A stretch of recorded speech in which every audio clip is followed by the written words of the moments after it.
Hello friends, story education में आपका स्वागत है। और देखिए दोस्तों, आज हम लेके आए हैं एनसीईआरटी क्लास 7 की बुक है सामाजिक एवं राजनीतिक जीवन। इसका हम चैप्टर कर रहे हैं 5 और ये चैप्टर है औरतों ने बदली दुनिया। देखिए दोस्तों, अगर आप किसी भी एग्ज़ाम की तैयारी कर रहे हैं तो आप एक बार एनसीईआरटी की बुक ज़रूर कंप्लीट कीजिए। और देखिए दोस्तों, अगर आप एक बार एनसीईआरटी की बुक कंप्लीट कर लेते हैं तो कोई भी एग्ज़ाम हो, सभी एग्ज़ाम में एनसीईआरटी की बुक से ही पूछा जाता है। तो चलिए आज शुरू करते हैं हम चैप्टर 5। तो देखिए दोस्तों, चैप्टर 5 से यहाँ पे जो जो इम्पोर्टेंट पॉइंट है इसे हमने नोट कर लिया है, जो आपके एग्जाम की दृष्टि से काफ़ी इंपॉर्टेंट है। तो देखिए दोस्तों, हम केवल वही क्वेश्चन कर रहे हैं जो एग्जाम में पूछे जाते हैं। तो चलिए मैं आपको एक बार एनसीईआरटी की बुक में बता देता हूँ कि इस चैप्टर में हम किस किस चीज़ के बारे में पढ़ेंगे। तो देखिए दोस्तों, यहाँ पे जो चैप्टर 5 है वो है औरतों ने बदली दुनिया। तो देखिए इसमें यहाँ पे दिया गया है, इस चैप्टर में हम किस चीज़ के बारे में पढ़ेंगे। तो यहाँ पे दिया गया है, आप देख सकते हैं इधर कि यहाँ पे दिया गया कि जैसे औरतें हैं, औरतों को किस प्रकार से समान अधिकार प्राप्त हुए और किस प्रकार से जो औरतें हैं वो आज भी शिक्षा प्राप्त नहीं कर पाती हैं, और इसके बारे में दिया गया है। और दिया गया है कि कैसे वो आंदोलनों में भाग लेती है, कैसे उनको भेदभाव की चुनौतियाँ स्वीकार करनी पड़ती है। तो इस बारे में यहाँ पर यहाँ पर दिया गया है कि इस बारे में हम यहाँ पे पढ़ेंगे। तो देखिए इसके साथ साथ यहाँ पर दिया गया, आप देख सकते हैं कि भारत में 83% जो महिलाएँ हैं वो खेतों में काम करती हैं, इस प्रकार से यहाँ पे दिया गया है। और इसके अलावा यहाँ पे किस प्रकार से ये जैसे रूढ़िवादी थी कि पहले जो भी काम करना है केवल जो आदमी होते वो करते थे, और कुछ काम जो ऐसे होते जो केवल महिलाओं को ही करना पड़ता, और महिलाओं को ये समझा जाता कि केवल वो घर के काम ही करती हैं। तो इस प्रकार के यहाँ पे एनसीईआरटी में ये दिया गया है, और इस प्रकार से चैप्टर है, आप दे सकते हैं। तो चलिए हम यहाँ पे इंपॉर्टेंट पॉइंट के बारे में बात करेंगे, और जो जो यहाँ पे जिनका नाम यहाँ पे दिया गया है, जो इम्पोर्टेंट यहाँ पे जो महिलाएं हैं इनके बारे में हम थोड़ा डिटेल से भी जानेंगे। तो चलिए हम यहाँ पे बात करते हैं, यही चैप्टर है, आपको मैं एक बार दिखा देता हूँ। तो इस प्रकार से ये चैप्टर है, और आप यहाँ से देख सकते हैं, कोई यहाँ पे ज़्यादा बड़ा चैप्टर नहीं, छोटा चैप्टर है ये। और लेकिन इसमें जो इम्पोर्टेंट है ज़्यादातर महिलाओं के बारे में बात की गई है, आप देख सकते हैं यहाँ पर।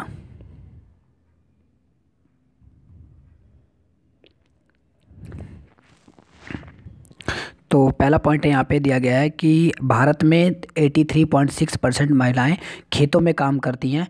उनके काम में पौधे रोपना, खरपतवार निकालना, फसल काटना, कुटाई करना आदि शामिल है। फिर भी जब हम किसान के बारे में सोचते हैं तो हम एक पुरुष के बारे में सोचते हैं। रेल इंजन आदमी चलाते हैं।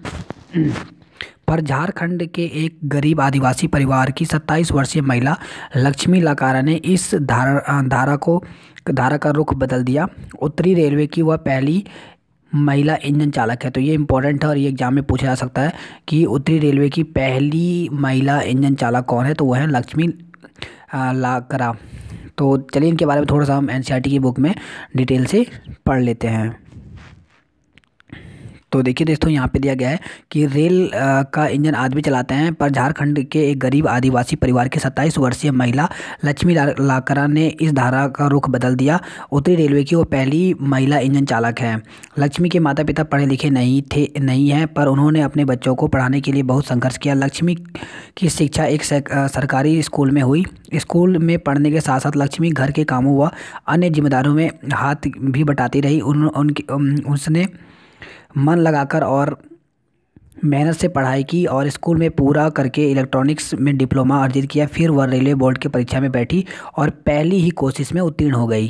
तो देखिए इस प्रकार से यहाँ पर दिया गया है, और इनके बारे में आपको जानना ज़रूरी था क्योंकि यही वो है जिनका नाम है लक्ष्मी लाकरा। और ये क्या है, तो ये पहली इंजन चालक हैं। तो इन्होंने यहाँ पे पायलट हैं ये, जो कि जिनको हम लोको पायलट कह सकते हैं। तो आप देख सकते हैं इनको, तो इनके बारे में यहाँ पे दिया गया है। नेक्स्ट पॉइंट दिया गया यहाँ पे, राज सुंदरी देवी पूर्वी पश्चिम बंगाल पे रहती हैं। 60 वर्ष की अवस्था में उन्होंने बांग्ला भाषा में अपनी आत्मकथा लिखी।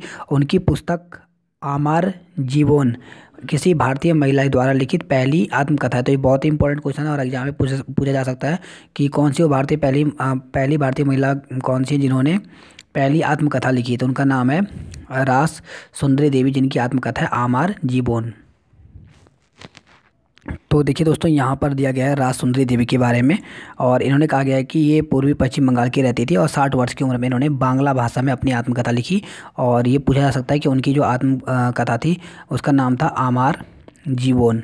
ठीक है, और ये भारतीय महिला द्वारा लिखित पहली आत्मकथा है। तो आपको यहाँ से ये पॉइंट भी याद रखना है, ये एग्जाम में पूछा जा सकता है।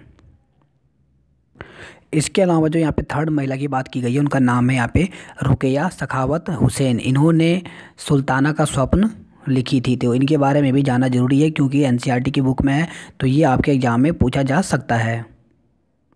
तो देखिए दोस्तों यहाँ पे दिया गया है रुकैया सखावत हुसैन के बारे में। तो यहाँ पे देखिए दिया गया है कि रुकैया सखावत हुसैन एक धनी परिवार में पैदा हुई, जिनके पास बहुत ज़मीन थी। यद्यपि उन्हें उर्दू पढ़ना और लिखना आता था, परंतु उन्हें बांग्ला और अंग्रेजी सीखने से रोका गया। उस समय अंग्रेजी को ऐसी भाषा के रूप में देखा जाता था जो लड़कियों के सामने नए विचार रखती थी, जिन्हें लोग लड़कियों के लिए ठीक नहीं मानते थे। इसलिए अंग्रेजी अधिकतर लड़कों को ही पढ़ाई जाती थी। रुकैया ने अपने बड़े भाई और बहन के सहयोग से बांग्ला और अंग्रेजी पढ़ना लिखना सीखा।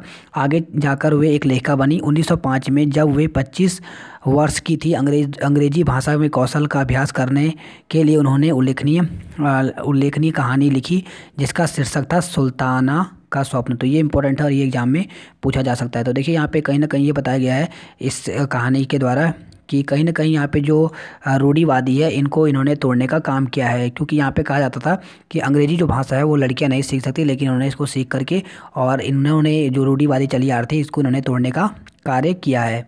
तो आप यहाँ पे देख सकते हैं। और देखिए दोस्तों इसके साथ साथ एक क्वेश्चन यहाँ पे से भी पूछा जा सकता है एग्जाम में। तो यहाँ पे रूढ़िवादी का भी यहाँ पर दिया गया है कि कई लोग ऐसा कहते हैं कि जो यहाँ पे आप देख सकते हैं, यहाँ पे दिया गया है कि जो बच्चे होते हैं इसमें कहा गया है कि केवल जो बच्चों में बताया गया है कि जो लड़कियां होती हैं इनको नर्स बनने के लिए कहा जाता है, जबकि जो पुरुष होते हैं उनको पायलट बनने के लिए कहा जाता है। क्योंकि ऐसा कहा जाता है कि महिलाएं जो होती हैं वो आप देख सकते हैं यहाँ पे इसलिए दिया गया है क्योंकि जो महिलाएं होती हैं वो अधिक सहनशील और विनम्र होती हैं, और इससे परिवार में स्त्रियों की भूमिका के साथ मिलाकर देखा जाता है।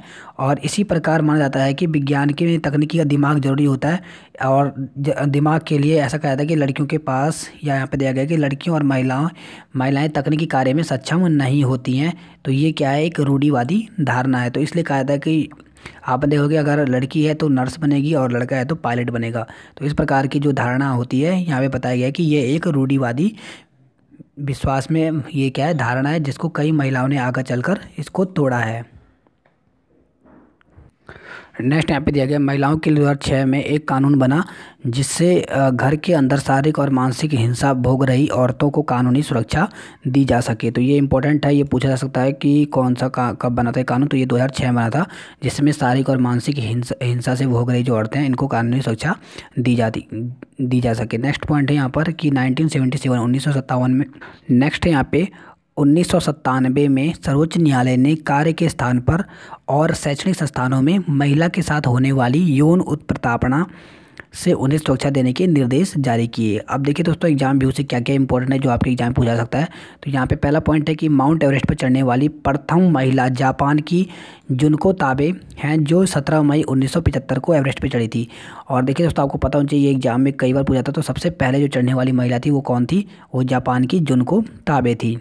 इसके अलावा देखिए दोस्तों माउंट एवरेस्ट पर चढ़ने वाली प्रथम भारतीय महिला, अगर भारत का पूछे तो प्रथम जो भारतीय महिला थी वो थी बिछेंद्री पाल, जो कि कहाँ, नकुरी, जो कि उत्तरकाशी उत्तराखंड में पड़ता है, यहाँ की रहने वाली थी।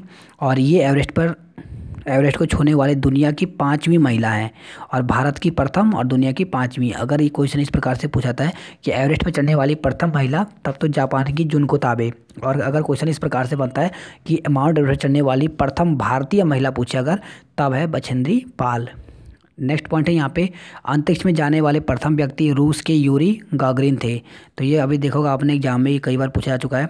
तो अंतरिक्ष में जो जाने वाले जो प्रथम व्यक्ति थे वो रूस के यूरी गागरिन थे। और अंतरिक्ष में जाने वाली पहली महिला जो थी वो थी वैलेंटीना तेरेस्कोवा, जो कि ये भी रशिया की थी। ठीक है, तो आपको ये पता होना चाहिए कि अंतरिक्ष में जाने वाली पहली महिला कौन थी। तो वैलेंटीना तेरेस्कोवा, जो कि रशिया की थी। और वहीं अगर भारत का पूछे तो भारत की जो पहली जो अंतरिक्ष भारतीय महिला थी वो थी कल्पना चावला, जो कि सबसे पहले अंतरिक्ष पर गई थी। तो ये प्रथम भारतीय महिला थी। अब देखिए दोस्तों ये हमने यहाँ पर से किए, इस चैप्टर में यही इंपॉर्टेंट है। और चलिए इसके बारे में अपने यहाँ पे जाना, अब कुछ यहाँ से हम क्वेश्चन करेंगे। तो पहला क्वेश्चन है यहाँ पे उत्तरी रेलवे की पहली महिला इंजन चालक कौन हैं। तो उत्तरी रेलवे की पहली महिला इंजन चालक कौन है? तो यहाँ पे देखिए किरण बेदी, चंद्रमुखी बसु, मीरा कुमार और लक्ष्मी लाकरा। तो देखिए कौन है? तो वो है लक्ष्मी लाकरा। इसके साथ साथ देखिए किरण बेदी जो है ये पहली IPS अधिकारी हैं। वहीं अगर चंद्रमुखी बसु की बात करें तो ये पहली स्नातक धारण करने वाली महिला है। और मीरा कुमार जो है वो पहली लोकसभा अध्यक्ष हैं। तो इन सभी के बारे में आपको जानना चाहिए। ये पहली सभी के सभी जो है ये पहली भारतीय महिलाएं जो अलग अलग क्षेत्र में हैं। नेक्स्ट यहाँ पे अंतरिक्ष में जाने वाली प्रथम व्यक्ति कौन थे? तो देखिए दोस्तों अंतरिक्ष में जाने वाले जो प्रथम व्यक्ति हैं यहाँ पे पूछा गया कल्पना चावला, यूरी गागरी, राकेश यादव, इनमें से कोई नहीं। तो देखिए दोस्तों जो अंतरिक्ष में जाने वाले जो प्रथम व्यक्ति हैं वो हैं यूरी गागरिन। और अगर यहाँ पे इसके साथ ही देखिए अगर भारतीय महिला पूछे तो कल्पना चावला है। और 2 बार अंतरिक्ष में जाने वाले कौन है? राकेश यादव। नेक्स्ट क्वेश्चन यहाँ पे माउंट एवरेस्ट पर चढ़ने वाली प्रथम भारतीय महिला कौन है? तो माउंट एवरेस्ट पर चढ़ने वाली जो प्रथम भारतीय महिला है वो कौन है? तो वो है बछेंद्री पाल। और अगर क्वेश्चन ये बनता है कि माउंट एवरेस्ट पर चढ़ने वाली प्रथम महिला पूछे, अगर भारतीय ना हो यहाँ पे प्रथम महिला पूछे तब है जुनको ताबे। तो देखिए दोस्तों ये इंपॉर्टेंट क्वेश्चन थे जो कि एग्जाम में पूछ जाते हैं। और देखिए दोस्तों अगर आप किसी भी एग्जाम की तैयारी कर रहे हैं तो ज़रूर एक बार आप NCERT बुक पूरा कंप्लीट कीजिए, फिर उसके बाद देखिए आपका लेवल कहीं और होगा।